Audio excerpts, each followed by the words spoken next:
Ici à l'université est un des jalons de ce travail en commun où nous voulons accueillir plus d'étudiants chinois et nous voulons aussi avoir plus d'étudiants français qui viennent ici étudier en Chine.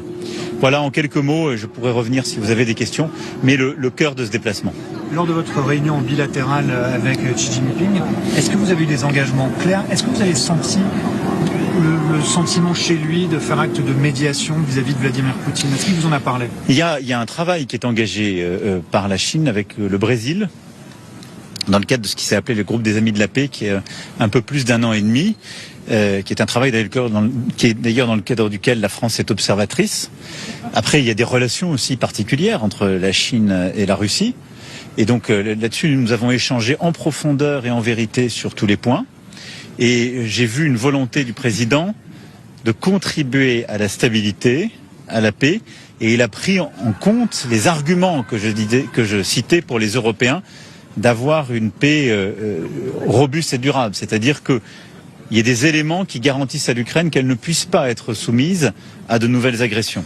Et donc oui, nous avons avancé, nous avons acté que nos ministres des Affaires étrangères procéderont à un dialogue renforcé dans les prochaines semaines et les prochains mois pour aboutir à un document conjoint. Est-ce que le président Xi Jinping vous a donné son avis sur la façon dont les Russes voient cette négociation, c'est-à-dire leurs demandes? Est-ce qu'il est favorable aux demandes russes ou au contraire est-ce qu'il est prêt à soutenir certaines des contre-demandes européennes et ukrainiennes? Et après les révélations du Spiegel, est-ce qu'on n'est pas en pleine rupture de confiance avec les Américains vu la façon dont ils négocient en fait avec les Russes? Et que veulent dire certains de vos collègues quand ils ont l'air de considérer que Volodymyr Zelensky est en danger? Qu'est-ce que ça signifie?